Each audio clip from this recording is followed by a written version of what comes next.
No one noticed him when he entered the courthouse. That wasn't unusual. At his age, invisibility had become something he carried like a second coat. Light, familiar, and quietly heavy. The old man moved slowly, not because he was weak, but because he had learned that moving slowly kept him unnoticed. And being unnoticed meant avoiding trouble. He wore a simple gray jacket, slightly worn at the sleeves, and shoes that had clearly seen better days. His hair was thin and silver, neatly combed, and his posture, though bent just a little, still carried a strange sense of discipline. The security line was long that morning. People shifted impatiently, checking their phones, tapping their feet, sighing loudly. Court days always brought tension, and everyone believed their problem mattered more than the person standing next to them. The old man took his place at the end of the line. He didn't complain. He didn't sigh. He simply waited. Behind him, a younger man scoffed. "Unbelievable," the man muttered. "Some people should just stay home." The old man pretended not to hear. In front of him stood a sharply dressed couple, whispering to each other with glances full of irritation.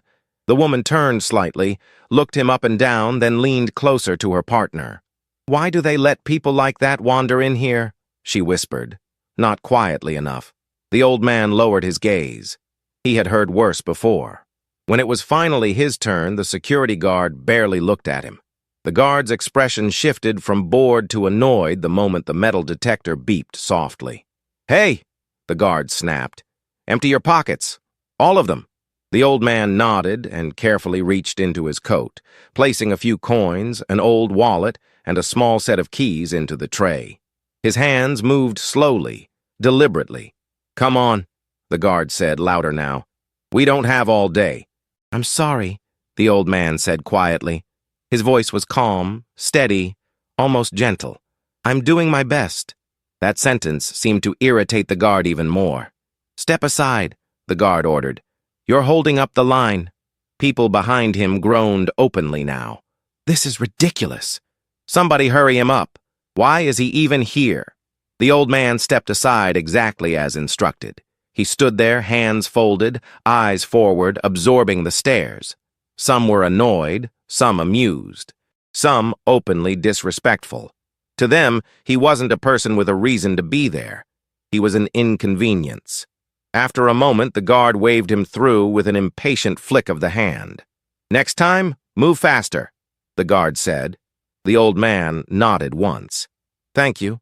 Inside the courthouse, the noise softened but didn't disappear.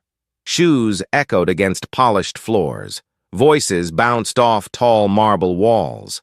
Lawyers moved with confidence, folders tucked under their arms, conversations sharp and purposeful. The old man walked alone. He checked a folded piece of paper in his hand, creased, worn from being unfolded too many times. Courtroom number. Time. Everything was clear. He was early, very early. He chose a bench in the hallway and sat down slowly, resting his hands on his knees.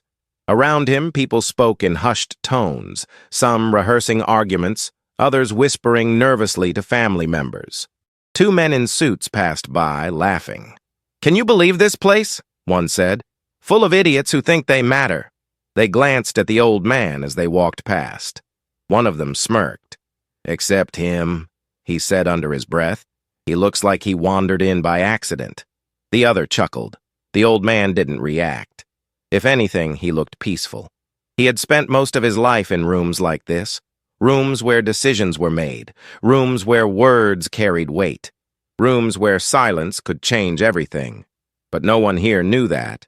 To them, he was just another old man taking up space. A court officer appeared at the end of the hallway and raised his voice. "Courtroom B will begin shortly." People began standing, straightening their clothes, preparing themselves. The old man remained seated for a moment longer, eyes closed, breathing steady. Then he stood. As he walked toward the courtroom doors, a young woman bumped into him. "Watch it!" she snapped, barely slowing down. "I'm sorry," he replied instinctively. She didn't answer. Inside the courtroom, the atmosphere was heavier. Everyone took their seats. Conversations stopped. The judge had not yet arrived, but the room already felt tense. The old man took a seat in the back row, alone. No one sat beside him. He folded his hands again and looked toward the front of the room, eyes calm, expression unreadable. In a few minutes, the judge would enter. And when that happened, everything would change. Because the quiet old man they had ignored, the one they disrespected, the one they rushed, mocked, and dismissed, was not there by accident. The courtroom settled into a heavy silence. People adjusted their posture, straightened their jackets, and glanced toward the large wooden door behind the bench. Everyone knew the routine. The judge would enter soon, and when he did, everything would begin. The old man sat perfectly still. His hands rested calmly in his lap.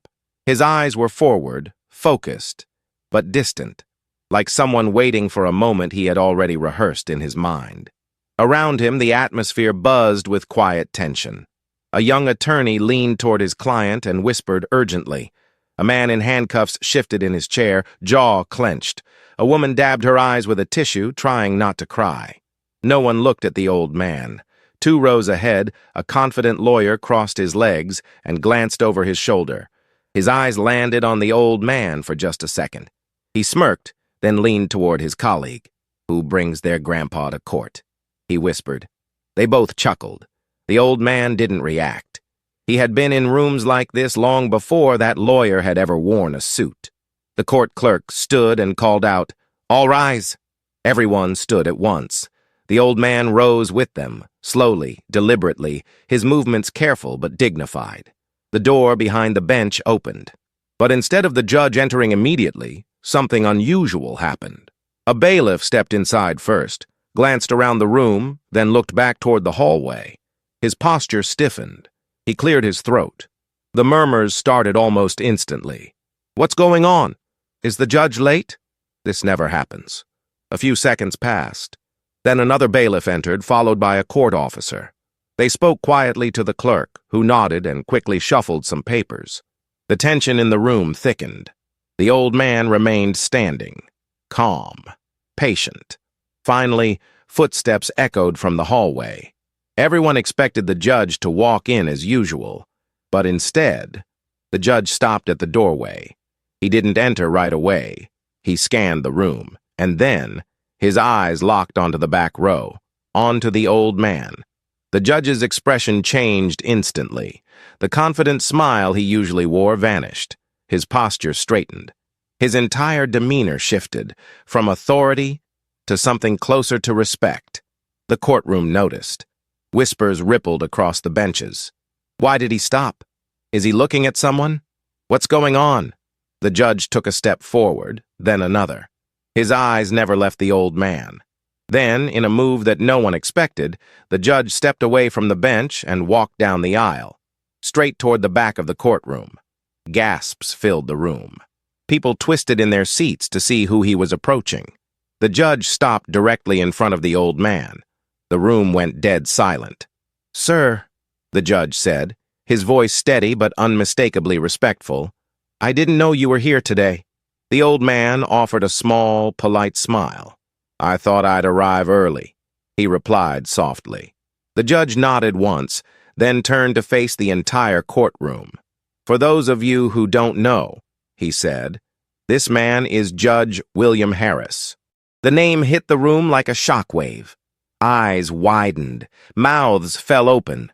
The lawyers who had laughed earlier froze in place. The judge continued. "Judge Harris served on this bench for over 30 years. He presided over some of the most important cases in this district's history. He trained many of us, including me." The courtroom erupted into stunned murmurs. The old man, Judge Harris, remained silent. The judge turned back to him. "It's an honor to have you here," he said. "Would you like to take the seat beside the bench?" Judge Harris shook his head gently. "No," he said. "I'm just here to observe." The judge hesitated, then nodded with visible respect. "As you wish, sir." He returned to the bench, his movements slower now, more deliberate. The energy in the courtroom had completely changed. The people who had mocked the old man earlier avoided eye contact. The security guard who had rushed him stood stiff near the door, his face pale. The lawyer who had laughed swallowed hard. Proceedings began, but no one was truly focused. Every word spoken seemed smaller now, because the truth had already spoken louder than anything else could. Judge Harris sat quietly in the back row, hands folded, watching the room with calm, knowing eyes. He wasn't angry, he wasn't proud, he was simply aware of how quickly people judged, aware of how easily respect disappeared when appearance changed, aware of how invisible dignity could become. And the lesson wasn't finished yet. Not even close. Because Judge Harris hadn't come to court by coincidence. He was there for a reason. And before the day was over, everyone in that room would understand why. The courtroom moved forward, but nothing felt the same anymore. Every word spoken by the attorneys sounded smaller. Every objection felt lighter. Every argument seemed to echo against a truth that had already settled into the room like a weight no one could lift.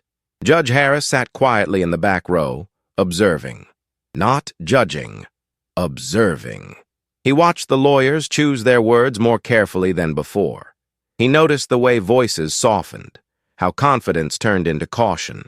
He saw the security guard near the door stand straighter, his eyes avoiding the back of the room altogether. The man in handcuffs glanced over his shoulder once, eyes wide with disbelief, then faced forward again as if afraid to look too long. Judge Harris remained still. He didn't need attention. He didn't need recognition. He had learned long ago that true authority doesn't announce itself. During a brief recess, people stood and whispered among themselves. The old reactions were gone. No laughter, no sarcasm, only nervous glances and quiet conversations. One of the attorneys, the same one who had laughed earlier, slowly made his way toward the back. "Judge Harris," he said, voice tight. I didn't realize." Judge Harris raised a hand gently, stopping him mid-sentence. "You don't owe me an explanation," he said calmly. "But perhaps you owe yourself one." The lawyer swallowed. "Yes, sir." Judge Harris nodded once and returned his attention to the courtroom. Across the room, the security guard shifted his weight, clearly debating something. Finally, he approached. "Sir," the guard said quietly, his voice no longer sharp, "I apologize for how I spoke to you earlier." Judge Harris looked up at him. "I know," he replied softly. That was all. No lecture, no scolding, no punishment. The guard nodded, visibly relieved, and stepped back. When court resumed, the judge on the bench glanced toward Judge Harris more than once, not for guidance, but for reassurance. And though Judge Harris said nothing, his presence alone seemed to steady the room. As the final ruling was delivered, people listened differently, not because the law had changed, but because their perspective had. When the session ended, the bailiff announced adjournment. People stood and began filing out slowly, conversations muted. Some cast glances toward the back row, unsure whether to approach, unsure what to say. Judge Harris stood last. He adjusted his jacket, smoothed the crease in his sleeve, and began walking toward the exit. The hallway outside was quieter now. The same marble floors, the same tall walls, but something invisible had shifted. A young woman stepped aside to let him pass. A man held the door open. Another nodded respectfully. None of them said a word. They didn't need to. As Judge Harris reached the security checkpoint, the same guard from earlier stood straighter than ever. "Have a good day, sir," the guard said. Judge Harris paused. "You too," he replied warmly. Outside, sunlight spilled across the courthouse steps. Judge Harris stopped for a moment, breathing it in. He looked back at the building, not with pride, not with regret, but with understanding.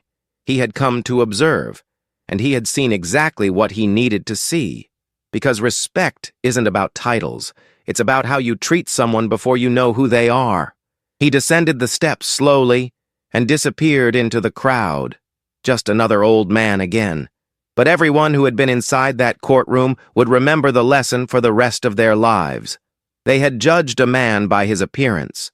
They had rushed him, dismissed him, spoken down to him, and only afterward did they learn who he truly was. The quiet old man they disrespected had been a judge all along, A reminder that dignity doesn't wear a uniform, that authority doesn't need to shout, and that respect should never depend on status. If this story made you pause, even for a moment, remember it the next time you're tempted to judge someone too quickly. If you believe stories like this matter, consider subscribing. Share your thoughts in the comments. And if this lesson hit home, a simple like helps more than you know. Because sometimes, the most powerful people in the room are the ones no one notices.